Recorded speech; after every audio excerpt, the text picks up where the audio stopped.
Ivan, I'd ordinarily start with you. Nathan, can I just get an update? How's your shoulder going? Yeah, it's all good. Just a little knock at the end, but ended up playing out the next two sets and felt fine, so all sweet. Any problems lifting? Any? No, all good. You've played with worse games before, right? Yeah. It was always going to be one of those things that, it probably wasn't amazing, like 100%, but definitely felt confident in it to go out on the field and play. And again, like tonight was fine. Like I wasn't even thinking about it. And then even after that little incident, played the next two sets and was sweet. So. Ivan, any concerns for you when you see him make the tackle and then stay down for a few moments? Yeah, a little bit. But as Nat said, the fact that he kept playing, made a couple of tackles after that. We just took him off, obviously, just because we could. So, yeah. What about your hand? Nathan, you had some sort of guard on it. I think there was a suggestion on the TV that you might have even broken it, or. No, it's not broken. It's not broken. Just again, like a little bump. It's just that time of year, and it was all good. Ivan, 5th grand final in a row. What are the thoughts after a performance like that? Yeah, so happy to be back in the grand final. It's so hard to get there. It's surreal actually. But yeah, just really happy. I thought tonight's performance was, it wasn't our best, but I thought defensively was just about our best this year in certainly many respects, which gives us a lot of confidence. Sometimes coming off the bye, we changed a couple of things mid game as well, which may not have helped. But all in all, I felt that we controlled the game pretty well. But we just gave them too many opportunities at various times. But I thought, for the most part, we defended them really well. I thought the only time they scored, like we should have scored in 2 sets before that. It was an obstruction try, which is a terrible decision. And that gives me a lot of anxiety around next week if that bunker official, I think it was Chris Butler, I shouldn't say that, but that was wrong.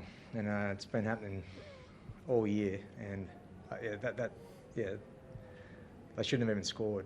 We shouldn't have been down there. That was the one time we sort of sorted our stuff out, ran the play perfectly. Ran to his inside shoulder. He actually, Siffer he actually initiated contact. So that worries me about next week. If that same bunker official, either he or someone else, is going off the same script, I'm concerned. I think after the Roosters game in round 4 or 5, I asked you about the obstruction. You said to ask you later in the year. It's later in the year. I'm cashing it in. It's a good memory. Can you elaborate? That's a good memory. I don't look. I like to think that I don't talk about referees or bunkers or things that we can't control. But when Wayne Bennett, the best of all time, came out and said after their game against Newcastle a couple of weeks ago, and he was 100% right. He said that someone's going to suffer in the finals, and we got through it obviously, but there's terrible. Has no understanding of what we're actually trying to do, the play we're trying to run, when it's run properly. And the guy, Siffer got taken off straight after because I think Fitzy knew how fatigued he was. That pretty much says it all.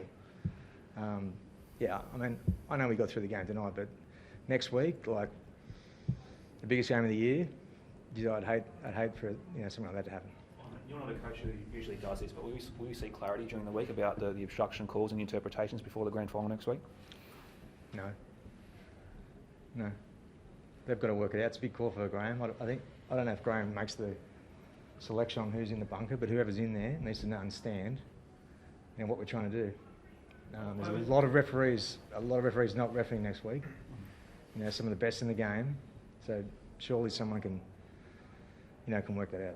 Nathan, you were part of that play. What was your take on that no try?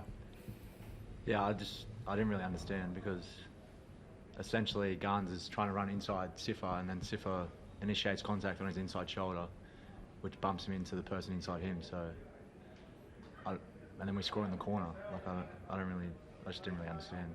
And I sort of asked the ref, and he said that they adjudicated it as outside shoulder, but like, what can Guns do if he gets tackled on an inside shoulder?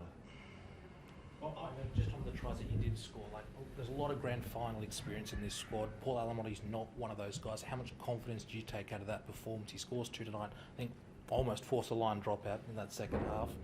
Does that performance give you confidence going into the biggest game of his career next week? Yeah, absolutely. I think it was Paul's best game. Like all-round performance. He's had a great season. You know, he came in into our squad. Obviously, we lost Critter, who was a huge loss for us, and he was replaced by his replacement. We lost him too, Taylor May. So, yeah, all of a sudden, Paul, he was the man, and just done a great job this year. He's come back from a broken arm as well. Tonight, he was outstanding. I thought. Thought Liam Henry did a great job too. He's another guy who'd be playing his first grand final. Matt Eisenhuth has been a bit of a staple in our squad as his first prelim too. So. You know, that's the thing. Like, we've made a few grand finals, but it's a new team and new circumstances, and I don't care how many you've played. It's an honour to be able to, be only one of 2 teams standing at the end of the year, and yeah, we're all very happy about it. Ivan, this is your 5th grand final in a row. First one was against Melbourne. After that grand final, you said you learnt a lot about grand final week and grand finals from the match. You're playing the Storm again. Is that something that you sort of look forward to, that you get the opportunity to play them again? Yeah, we definitely learned a fair bit that night. A little bit off Melbourne, but a little bit just the occasion and yeah, the week and everything. Yeah, I think it's a pretty good matchup. I think they will go in as favourites, and rightfully so, particularly after their game last night.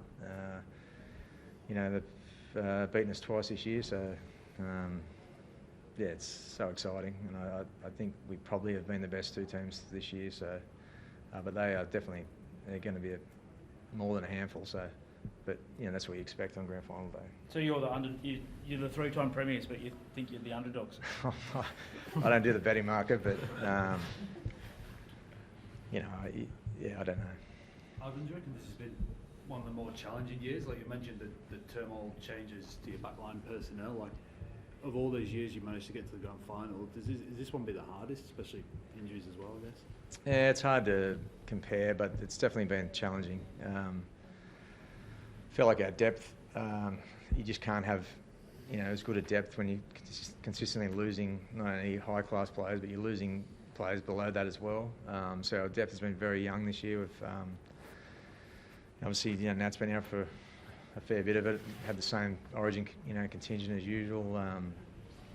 Yeah, it's been a very challenging year, but yeah. So just to be able to, make it into a grand final, yeah, I'm really proud of everyone at the club. It's just, I don't want to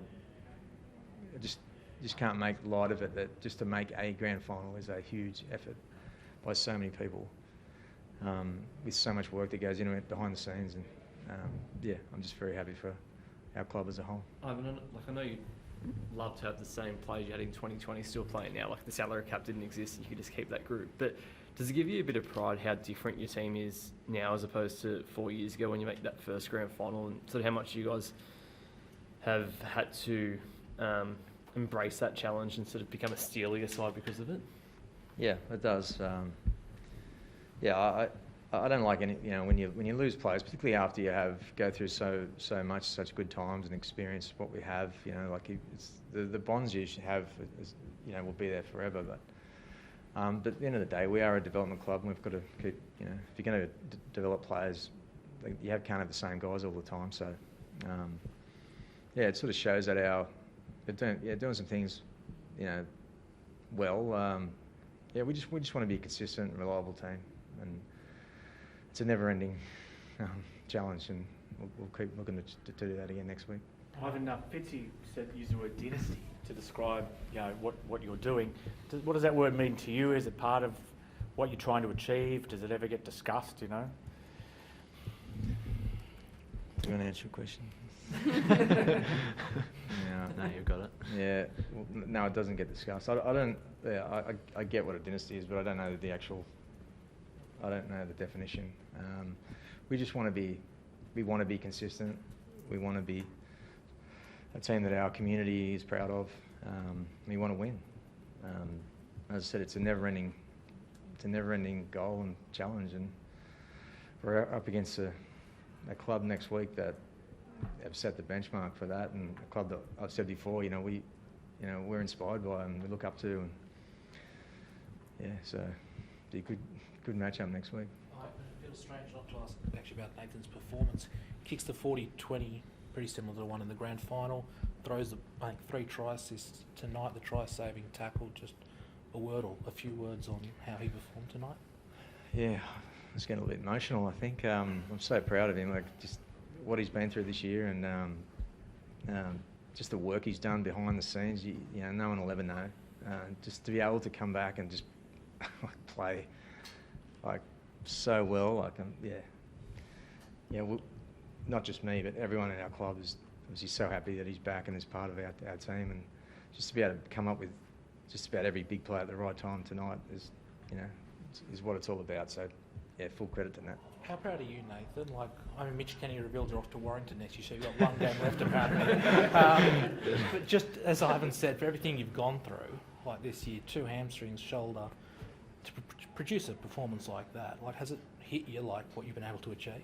Not really. I think it's just, honestly, I just see it as my job, and I want to be able to contribute to the team. And when you're out injured, it feels like in a way you can't, and you feel bad for that. And you look at guys like Yowie and Dill and the whole group, really, Romy, a lot of them, the leaders, they've been holding it down the whole year and just to be able to play every game. So, it's almost like I want to repay them in the big games and put my best foot forward. And, as a leader as well, that's what it's all about. It's about, performing under pressure and being there in the big moments. And, I wouldn't say that I'm proud of myself as such. I'm just proud to be a part of this group, and, I love every moment of it. I know you touched on the obstruction call. Do you have any thoughts on the Talakai not being sinned in for that late hit on Romy? I don't want to turn this into all about refs, but yeah, there's some different decisions. I mean, there's a blatant trip, which used to be a send off back when I was young, and the Talakai one was like that was just I don't know. What do you? No one cares what I think, Ivan. Yeah, no, I'm you know what? I'm not that interested in not having 13 guys on the field together. I think that's not a bad thing for the game. Obviously, I've made my point about the obstruction, but yeah, whatever. Sweet, thanks, guys. Cheers, guys.